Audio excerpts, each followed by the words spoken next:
At ito pa, rubber gate o spill gate ng Bustos Dam nananatiling bukas dahil po sa walang tigil na pag-ulan. Ilang residente na naninirahan malapit na po sa tabing ilog, inilikas na. Nandun po, inoobserbahan ang sitwasyon. Nori Fidel. Nori, kamusta ngayon dyan? Yes, Jen Nelson, maulang Martes sa ating lahat. Nananatiling bukas nga ang rubber gate o spill gate ng Bustos Dam dahil sa patuloy at walang tigil na buhos ng ulan. Kasabay pa, Nelson, Jen, ng pagpapakawala ng tubig mula sa Ipo at Angat Dam. Kaya pinilikas ang mga residente na naninirahan malapit sa tabing ilog na nasa 125 families na may kabuong bilang na 438 individuals. Pero Jen Nelson, sa kabila nito, walang dapat ipangamba ang mga residente sa bayan ng Bustos at mga karatig bayan nito dahil nakantabay at nakamonitor ang mga tauhan ng Bustos Rescue at ang lokal na pamahalaan ng Bustos 24/7. At wala rin dapat ipangamba ukol sa isang rubber gate na nasira dahil nasa proseso na ito at nagtutulong-tulong ang mga kongresista para mapondohan, partikular na nga itong mga kongresista dito sa 2nd and 3rd District ng Bulacan para maisaayos sa lalong madaling panahon. Generation, dahil kumakalat sa social media at nagdulot ng malaking pangamba sa ating mga kababayan, yung mga vlogger o mga content creator na nagpapakalat ng mga maling impormasyon sa pagkasira nga ng rubber gate. Kaya nakiusap itong si King Herald Chaguntas, Bustos Municipal MDRRM officer, na iwasan ang mga pagkakalat ng maling impormasyon dahil nagdudulot nga ng pagkatakot at pangamba sa ating mga kababayan. Nelson, Jen. Ayun, nako. Pero sana humupa naman yung takot nila. Dapat nakikinig sila sa atin sa Net25 na Nori. Yes, actually, itong nasurpresa ako kagabi hanggang kaninang umaga, itong nasa west side ng Bulacan dahil silang nasa Catch Basin.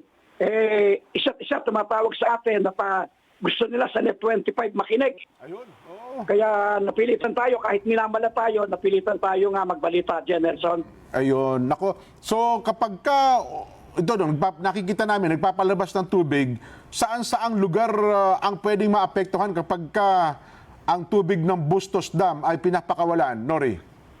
Baliwag.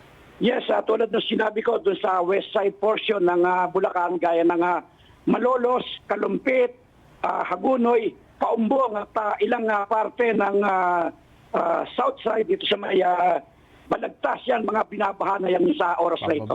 Nako, matindi pala. Itong nakita ko parang evacuation center Saang lugar yon? Yung pinapadala mong video? Yes, yan yung sa mismong poblasyon ng Bustos, nasa paanan yan ng tulay ng Bustos, na mga residente yan ng tabing ilog. Tabing ilog yun. Pero safe naman sila sa yung kanilang evacuation center. Yes, at kanina nga, nung dinalaw natin, yung kanilang barangay chairman at mga kasama ng barangay poblasyon na talagang abala sila. Nagluluto, pinakakain sila at inaaruga sila, kaya walang dapat ipangamba. Ayun. Naku, sa tagal mo ba dyan sa Bulacan, Nori, ang gusto namin malaman ikaw ba may nakikita kang mga flood control projects dyan sa lugar mo? Nako, yan ang wala dito. Maliban nga dun sa 5 gate ng Bustos Dam, yung flood control. Wala pa akong alam dito. Matagal na yan dyan. Wala pa. Oo. Ito kasing dam na ito, so kakaiba sa mga pangkaribang dam. Ang tawag ito rubber gate ang ginagawa. Yung may paliwanag dati si dyan kasi ito under NIA ito Hindi ito under nung dam monitoring. Tama Nori, di ba? Ito ay under NIA itong Bustos Dam, di ba? Tama ka dyan, nasa pangangalaga yan ng National Irrigation Administration. Dapat sana makakausap natin yung tagapangasiwa nila pero wala nang pasok. Kaya yung MDRRM muna lang ang ating nakapanayang kanina. Ayan. Sige, Nori, pahinga ka. At yung boses mo, ipahinga mo, ha? Hindi, ganyan talaga boses niya. Normal mo ba yan, Nori? Normal.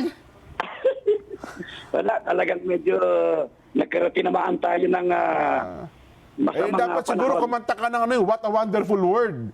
Sino Sige ba nga, kumatay? sige Si Neil Armstrong. Sige nga. Oo. Pagka dyan na Sino ba Nelson, kumatay? pagkakasama niyo siya, no? Yan. Normal na yun. Pagkakasama niyo si Kong Dante, kakantahan ko at madalas si Kong Dante dito sa aming bayan. Ayun. Nori, okay kayo. Ingat kayo dyan, ha? Ingat kayo. Balitaan mo kami sa ilang pa mga update. Okay, mula rito sa Bustos, Bulacan, Nori Fidel, para sa ganang mamamayan. Yan po ang ating correspondent sa Bulacan.